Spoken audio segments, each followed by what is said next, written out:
permettez-moi de réitérer mes vœux à l'endroit de la communauté chrétienne et de la communauté musulmane pour le carême et le ramadan qui, cette fois encore, sont célébrés dans la communion, puisqu'elles se chevauchent, nous donnant une nouvelle occasion de puiser dans nos intarissables richesses sociales et culturelles de partage, de prière et de communion. Mesdames, Messieurs, les membres de mon gouvernement et moi-même magnifions cette cérémonie qui consacre d'une part le lancement officiel du programme d'appui aux acteurs de l'économie sociale et solidaire et d'autre part le lancement des coopératives productives solidaires représentant de véritables leviers d'appui au développement des terroirs au Sénégal. Cette nouvelle ambition repose sur notre conviction forte que l'économie sociale et solidaire constitue une excellente opportunité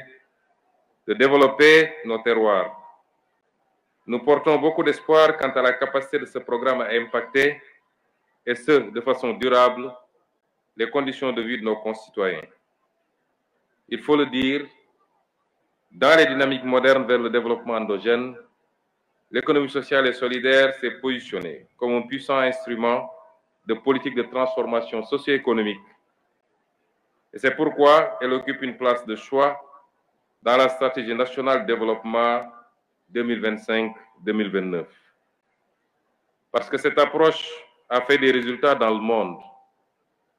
Parce que les données de terrain et les retours d'expérience le montrent,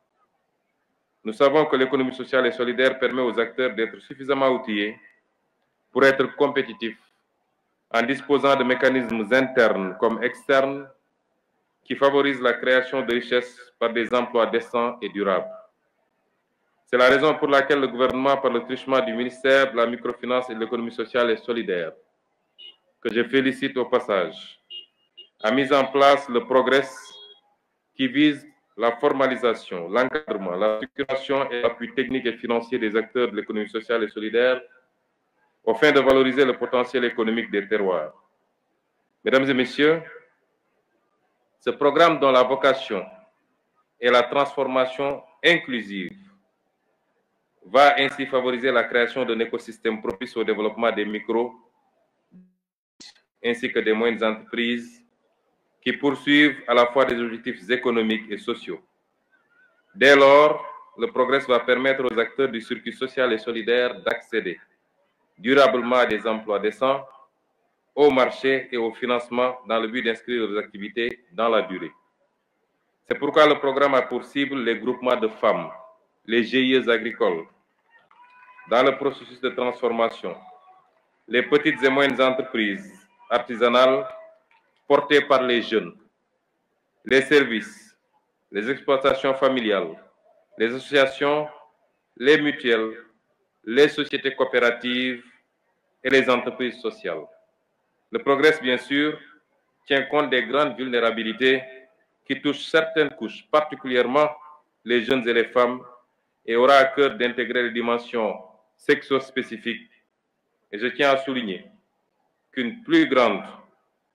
grande discrimination sera consacrée en faveur des personnes à mobilité réduite. C'est le moment de dire que le programme ciblera des zones prioritaires comme Kolda, Louga, Sédhiou, Saint-Louis, Kédougou, Matam, Tambacounda et Ziguinchor, afin de matérialiser l'équité territoriale dans les politiques publiques déclinées dans la vision 2050. Nous croyons fermement au potentiel de changement des critères de développement durable, donc respectueux de l'environnement inclusif. Le deuxième point de mon propos, Mesdames, Messieurs, concerne les coopératives productives, puisqu'il y a le Progress lui-même qui est le programme, mais il y a également les coopératives. Mais cette fois-ci, il s'agit des coopératives productives solidaires, dont la mise en place sera accompagnée d'un package d'appui pour la structuration, en leur permettant de bénéficier d'agréments d'acteurs d'entreprises sociales et solidaires. La professionnalisation et la labellisation avec le concours des ministères en charge de la formation professionnelle, de la famille, de l'artisanat, de l'agriculture, de la pêche, de l'élevage, de l'industrie et du commerce, conformément à la convention signée DID et entreprises sociales et solidaires pour assurer la pré-industrialisation. En plus des éléments, le package comprend la mise en réseau et la pérennisation à travers les 4 boutiques de l'ESS, sources technologiques, Uniproduction et Témoin, l'appui au financement géré par le Pacte pour l'inclusion financière universelle.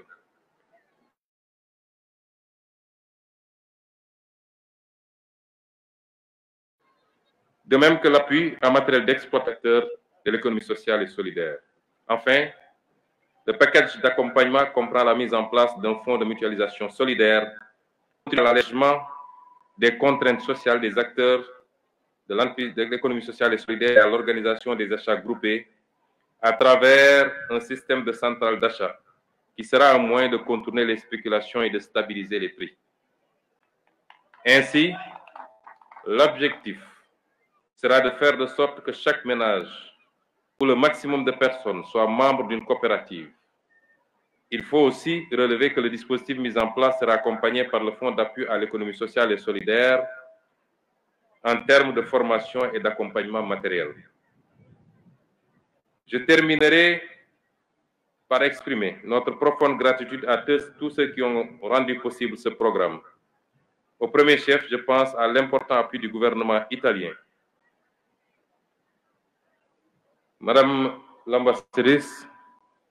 je vous transmets ici les sincères remerciements de son Excellence, le président Bassirou Diomaye Diakhar Faye, pour votre appui, qui est un appui capital et qui permettra d'impulser un changement d'échelle dans la production locale, de créer des circuits d'innovation, d'impacter la vie de millions de personnes qui ne demandent qu'une activité qui pourrait changer le cours de leur vie. mbokk yi ñu ngi leen di nuyu di leen siyaare di leen gërëm ci tertu bi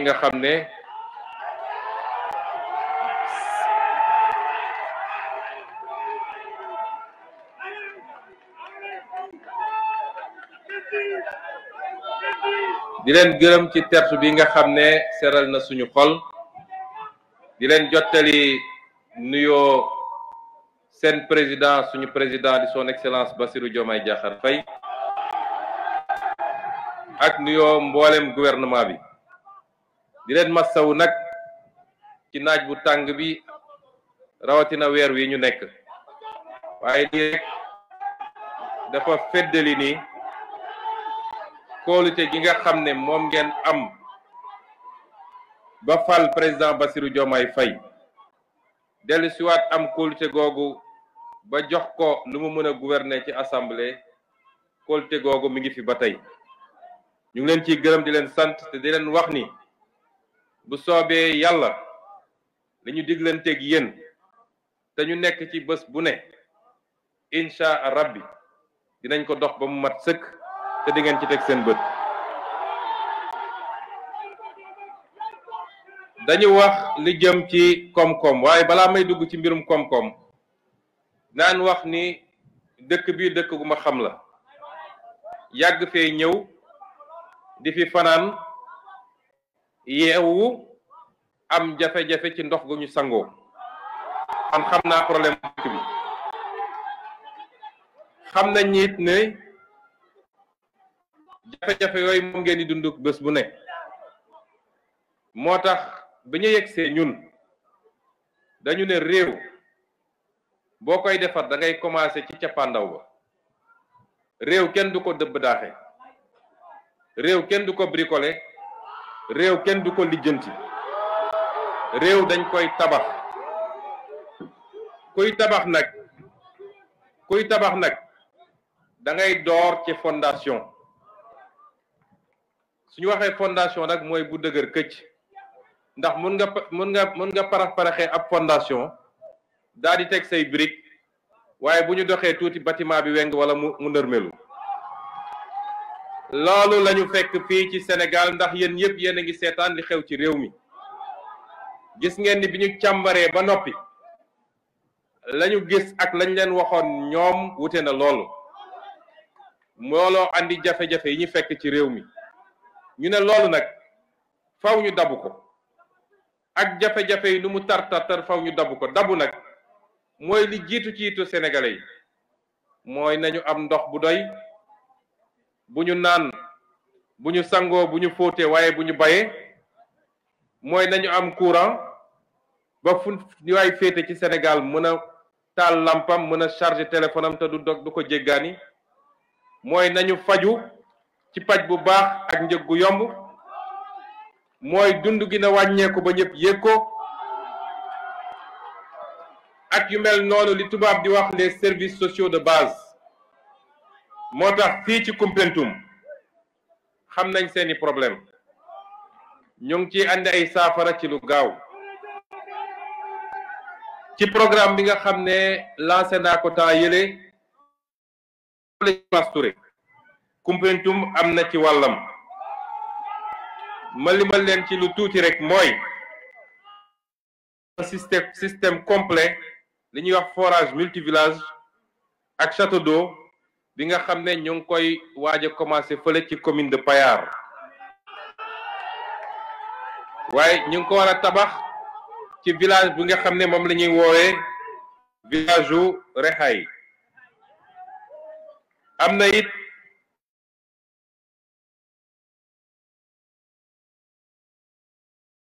benn forage bu mag F1 boo fa anticiper rek waaye fii ci Koumpentoum ci lu dul yàgg léegi di ngeen gis tabax fi ñaareelu forage boobu muy wax nga xam ne war naa mën a régler problème mu ndoxu Koumpentoum am na forage renforcement bi nga xam ne ñoo ngi koy tabax dëkk bi ñuy wax Lofé ci commune de Koutiagaye am na château d'eau bi ñu war a def Fass Ndimbelaan commune de Bamba Thialène am na château d'eau bi nga xam ne ñi ngi ko war a def ci dëkk bu ñuy wax Kaba commune de Kahen am na château d'eau bi nga xam ne ñi ngi ko war a def ci Sam Ngayeen ci commune de Bamba Thialène am na forage bu ànd ak château d'eau bi nga xam ne moom la ñu war a def ci commune de Bamba Thialène ñu teg ci ni ci li ñuy wooyee phase 2 projet de mobilisation des Jeux de Niandia Bolong bi nga xam ne Promoren moo koy def moom le président Bassirou Diomaye Faye ñi inauguré fan yi rek ci Koungheul ñu ne ci programme boobu dina toucher juróom benn commune bu département bi ci li jëm ci mbay mi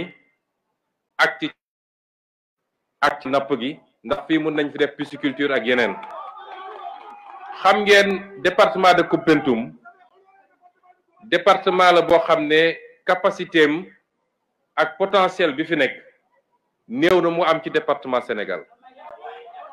loolu moo waroon ci année 70 yi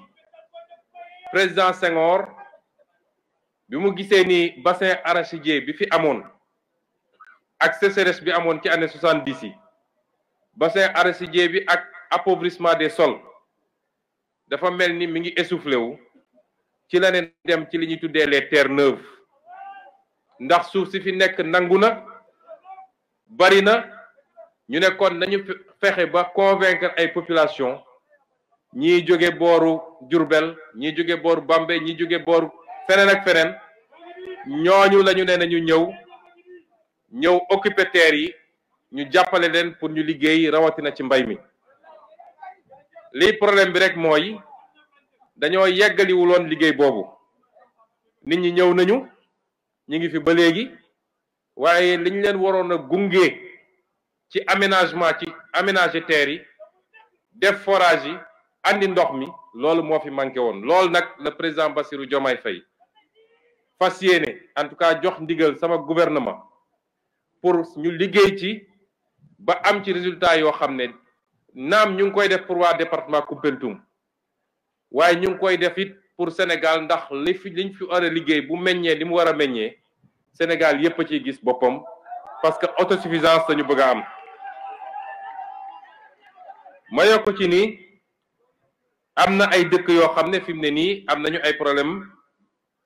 équipement ak forage wala forage yu nga xam ne dafa panne dëkk bu mel ni Lombul Makaan defe naa ñi ngi jël pompe bi fi mu toll nii pour changer ko dëkk bi ñuy wax Njàmbur Koundiaw Souaré ak Ndungu Siin ñoom ñëpp ñu ngi ministre de l'hydraulique mi ngi ciy taxaw pour ñu régler problème yooyu ci ni mu gën a gaawee te gëm naa ni ci diir bu gàtt ndox dina fa am ba mat sëkk incha allah lii nag dama ko wax rek ndax li ñu lancé fii tey dañ ko fi lancé rek symboliquement waaye programme boo xam ne Sénégal yépp la concerné dama ne réew kenn du ko dëbadaaxe dañ koy tabax booy tabax réew nag lay tabax réew dëgg-dëgg mooy koom nag tekkiwul nga dem leb xaalis bu bari ne maa ngi tabax ay immeuble Dakar maa ngi tabax ay stade koom mooy boo utee xaalis muy liy jóge ci réew mi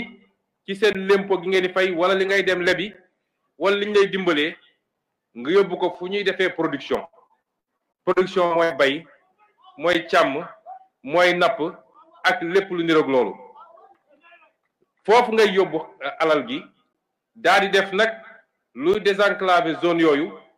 ba lañ fa meññal mën koo transformer foofu wala ñu mën koo yóbbu facilement mu dem ci yeneen dëkk yi loolu mooy suñu gis-gis loolu mooy suñu programme waaye programme boobu pour mu doxit il faut ñu organiser nit ñi ci liggéey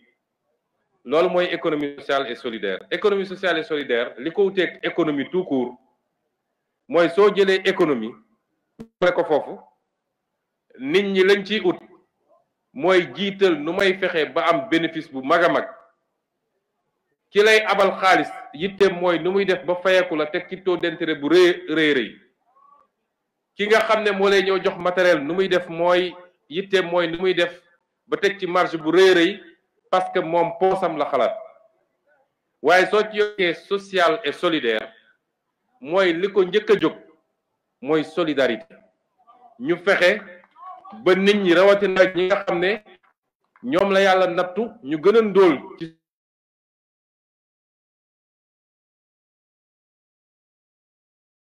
société bi boo xam ne di njëg bu seerul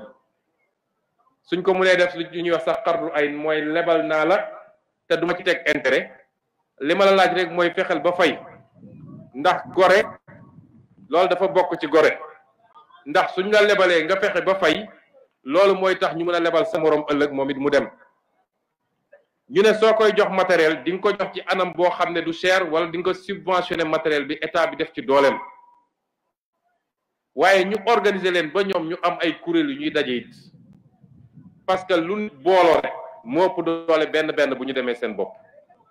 loolu mooy solos économie sociale et solidaire